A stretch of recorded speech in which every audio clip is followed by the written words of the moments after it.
Bonjour et bienvenue dans ma session de tri. Alors, aujourd'hui, on va voir ensemble comment est-ce que le marché se comporte.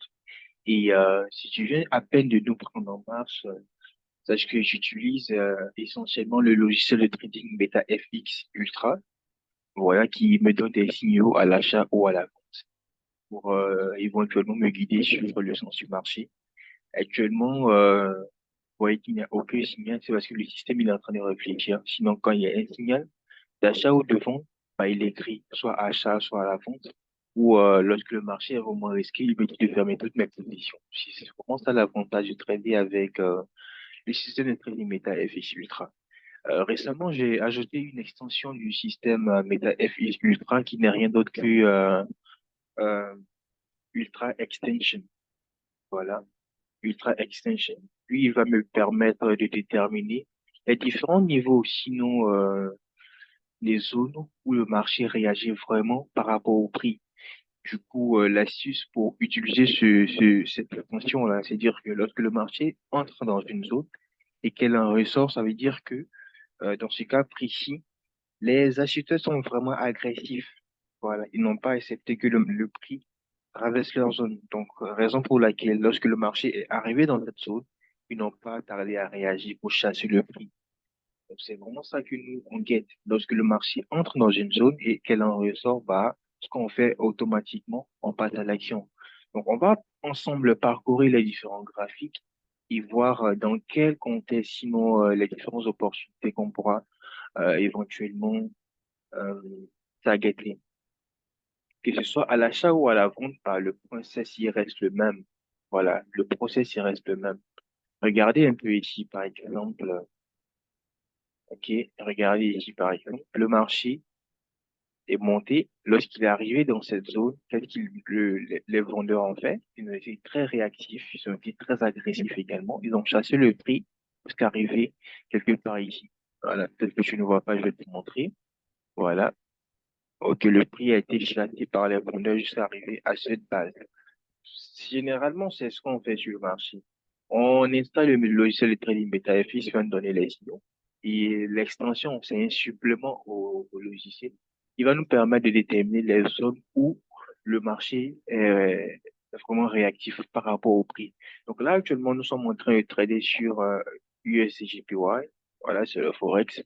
Normalement, on a pu voir que le marché a touché ou bien est rentré dans cette zone-là, cette zone de vente. Et on a vu la réaction des acheteurs. Les acheteurs n'ont pas hésité une seule seconde à lâcher le prix. Du coup, là, le marché, ce qu'il va avoir tendance à faire, c'est de partir à la hausse. Mais je ne peux pas prendre de position sans toutefois demander l'avis du logiciel de trading Meta. Là, actuellement, il ne me donne aucun signal. Je ne sais pas la direction du marché. Tout ce que j'ai comme information, c'est que à ce niveau, les acheteurs n'ont pas été contents du fait que le prix soit venu ici. Du coup, ils sont vraiment aux aguets. Toutefois que le marché va avoir tendance à flirter avec ce périmètre-là, bah, ils seront prêts à réagir. Donc, première information, c'est que le marché va éventuellement partir à la hausse. Mais encore, je ne peux pas prendre de position parce qu'on ne sait vraiment pas. Faisons ensemble une tour sur USCJPY. Faisons ensemble un tour sur Euro USD. OK. Au niveau des Euro USD, qu'est-ce qu'on remarque? OK, qu'est-ce qu'on remarque? On remarque facilement que le marché a flirté avec avec cette zone-là et les acheteurs ont vraiment réagi. Voilà, ils ont réagi. Et voilà, ils ont vraiment réagi par rapport à ce marché-là pour chasser le prix.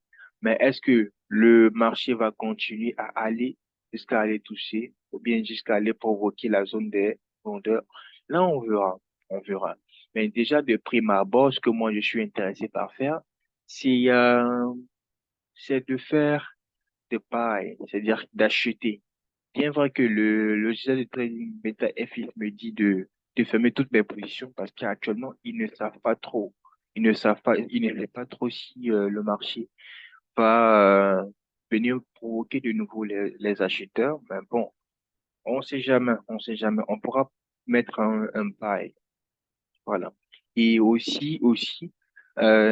tu dois savoir qu'il y a une corrélation entre USD/JPY et Euro-USD. Lorsque Euro-USD est en train de monter, USD/JPY est en train de baisser. J'étais en train d'expliquer récemment que c'est vrai que les acheteurs ont été agressifs en chassant le prix, mais il me semble que les vendeurs sur USD/JPY ne sont pas d'humeur à se laisser faire, ce qui se matérialise par cette bougie rouge.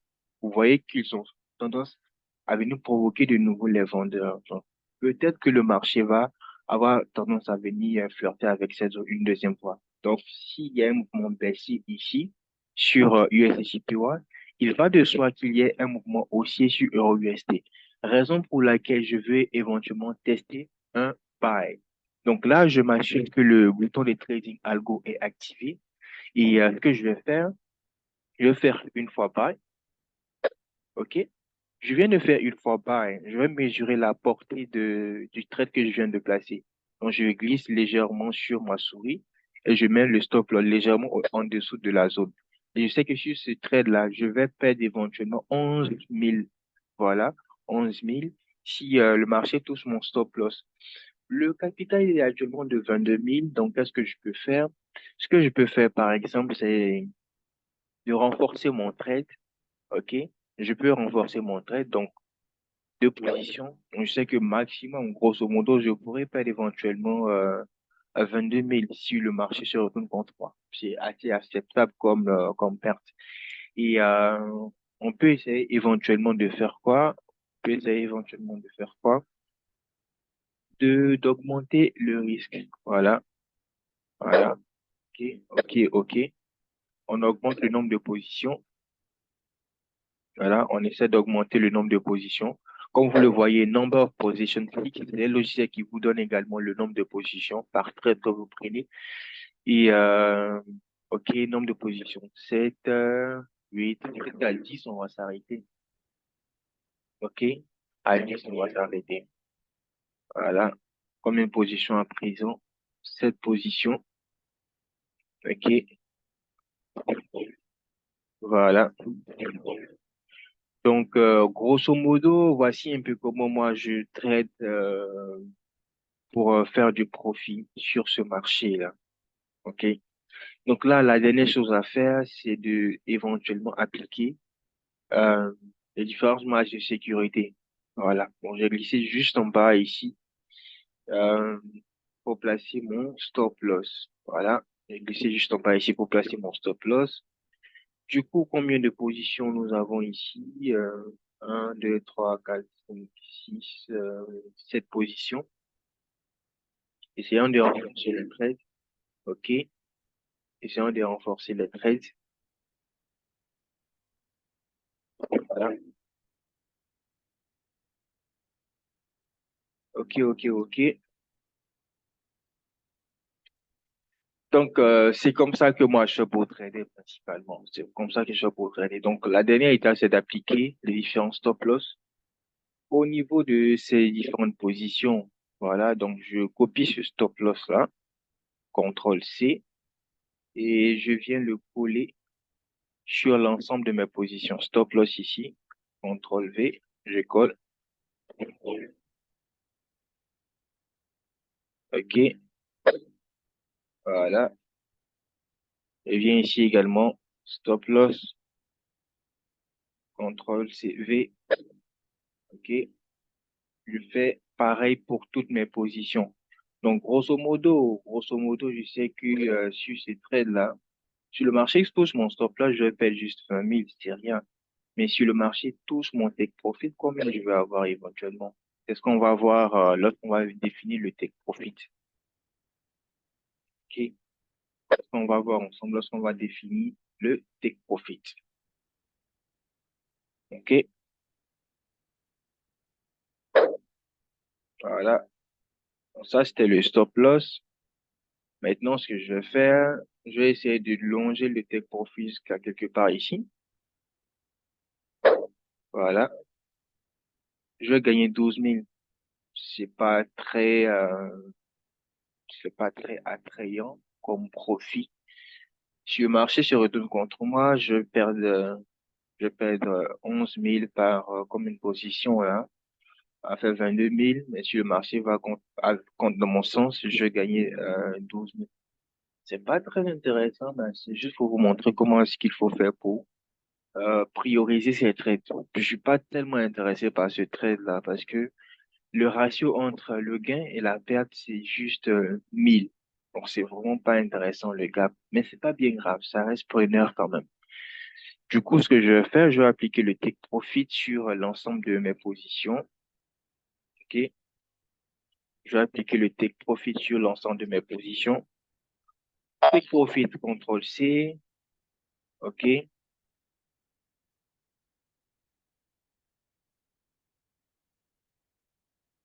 OK? Take profit, CTRL C. Il me semble qu'il y a un souci d'Internet. OK, c'est rétabli. Voilà. OK. CTRL V, take profit, CTRL V. Encore, take profit, CTRL V. Voilà, c'est comme ça que moi je fais pour faire du profit et également rester constant. Voilà. Je sais d'avance combien je vais éventuellement perdre sur chaque trade. Raison pour laquelle c'est difficile pour moi de cramer le compte en fait. Voilà.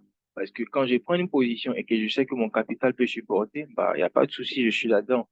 Mais si je sais que mon capital peut pas supporter, bah, je ne prends pas autant de risques. Je ne risque jamais plus que mon capital. Et c'est l'erreur que beaucoup de traders font. Ils placent des trades, mais ils ne savent pas à l'avance combien ils vont éventuellement gagner ou perdre. Et là, c'est vraiment dangereux. OK, là, c'est vraiment dangereux. Il faut vraiment, il faut vraiment, connaître à l'avance ce on va éventuellement gagner ou perdre. C'est très important. C'est très important. Du coup, là, on est en train d'observer les trades. On est en train d'observer les trades. OK, OK, OK. On est en train d'observer les trades. Et là, ça va faire pratiquement 2 minutes qu'on a lancé les trades. On était à moins $2 000 de perte. 2 000 de perte. Là, on est à moins 500. Progressivement, ça va aller en profit. Voilà, ça va aller en profit. OK. Moins 150. Voilà, progressivement, ça va aller en profit. Progressivement, ça va aller en profit. Donc, c'est comme ça qu'on fait pour, voilà, là, par exemple, on est en profit maintenant. On est en profit maintenant. On va essayer d'aller sur d'autres indices pour voir si éventuellement on a des opportunités. Si éventuellement on a des opportunités. Euh, Là, par exemple, le marché ne nous dit rien de bon. OK. Il ne nous dit rien de bon. Ici, par exemple, c'est assez intéressant quand même. Voilà, c'est assez intéressant. On voit très clairement que le marché a flirté avec cette zone-là. Mais le marché n'est pas rentré, en fait. Du coup, les vendeurs se méfient, les acheteurs se méfient également. Et encore, le logiciel de trading me dit de fermer toutes mes positions sur ce tendu qui est AUD UST. Donc, du coup, je suis pas intéressé. Je suis vraiment pas intéressé. Au moins, si le marché était entré dans cette zone et qu'il a été chassé après, là, par exemple, je serais intéressé. Mais là, à peine il est rentré, il est sorti. C'est pas bon signe sur le marché. On passe à autre chose. Là, les vendeurs sont en train de progressivement en train de tester euh, les acheteurs. OK. Là, peut-être que le marché va entrer dans cette zone. OK. Peut-être que le marché va entrer dans cette zone. Et après que le marché est rentré dans cette zone, s'il y a eu un rejet par les acheteurs, bah, ce que moi je vais faire, bah, je vais simplement acheter sur le marché. Mais il faut pas se disperser. Voilà, c'est une très grave erreur à faire. Il ne faut jamais se disperser. Est-ce que vous prenez un bon trade, restez sur ce trade-là et puis essayez de le monitorer. Voilà, c'est comme ça. Là, je suis déjà occupé sur USDJPY, donc même si j'ai d'autres opportunités sur d'autres indices, je vais essayer d'apprécier la probabilité. Sinon, généralement, quand j'ai une position, sinon une opportunité, Je fais l'effort de rester sur cette opportunité-là. Sur AIDJPY, sur AIDJPY, on a également une opportunité d'achat. Pourquoi? Parce que le marché a flirté avec ces zones, est rentré dans la zone, il est rejeté par les acheteurs. Là, le marché va avoir tendance à monter, mais la probabilité gain-perte est vraiment minime. Donc, le maximum, le marché pourra venir à ce niveau-là. Le nombre de pips n'est pas assez attrayant. Donc, malgré cette belle opportunité, je préfère ne pas trader. Voilà, je préfère ne pas trader. Parce que je vais gagner que des miettes, en fait, sur cette opportunité. Prioriser les opportunités à forte probabilité de gain. C'est vraiment ça l'astuce. C'est vraiment ça l'astuce. Ici, on n'a rien de bon sur le marché. Donc, grosso modo, le seul deal qu'on a pu avoir ce matin, c'est... Attendez, on va faire un tour sur... OK, ça c'est US Trans. Voilà. Grosso modo, le seul deal qu'on a pu avoir ce matin, c'est sur quoi? C'est sur Euro USD. Voilà, on attend que le marché puisse toucher notre take profit pour avoir notre gain. Sinon, si le marché se retourne contre nous, on va perdre juste un peu, c'est rien. Mais à 90% des cas, bah, le marché finit toujours par toucher le take profit. Souvenez-vous qu'on a lancé les trades, on était à pratiquement moins 2000, moins 3000 de pertes. Là, on est pratiquement à moins 600, ouais, voilà, moins 500. Donc, ça veut dire progressivement, on va éventuellement être en gain. Donc, c'est comme ça que moi, je fais pour trader sur le marché régulièrement et progressivement, je fais du profit. Là, je sais que sur ce trade-là, je suis sûr de ne pas cramer mon compte parce que à l'avant, je sais que si le marché touche mon stop loss, ça sera moins 20 000. Et si tu déduis ça du capital, ça ne pourra pas cramer le compte. Ça, c'est vraiment un avantage pour moi. Du coup, je suis serein, peu importe ce que le marché va faire. Donc, grosso modo, si tu viens de nous suivre, si tu viens de nous prendre en masse, ça, c'est le logiciel de trading qu'on utilise. C'est un logiciel qui va te donner les signaux d'achat, voilà, avec le stop loss qui est requis. Et également, tu pourras mieux définir les niveaux où le marché est vraiment réactif au prix en utilisant l'extension de trading, hein, MetaFX. Donc, on pourra publier les résultats sur la chaîne YouTube et sur Instagram également. Du coup, si tu n'es pas abonné à la chaîne YouTube, bah, fais l'effort de t'abonner pour voir les différents résultats qui seront publiés. Et suis-nous également sur Instagram. On partage régulièrement les résultats et les performances du système. Et également, lorsqu'il y a de très bonnes opportunités, on partage également des sites. J'espère que cette session vous aura été utile. Voilà, on a abordé pas mal d'astuces, pas mal de stratégies et surtout l'approche qu'on utilise pour vraiment être rentable sur le marché. Rendez-vous demain à la même heure pour pouvoir saisir d'autres opportunités. Merci et au revoir.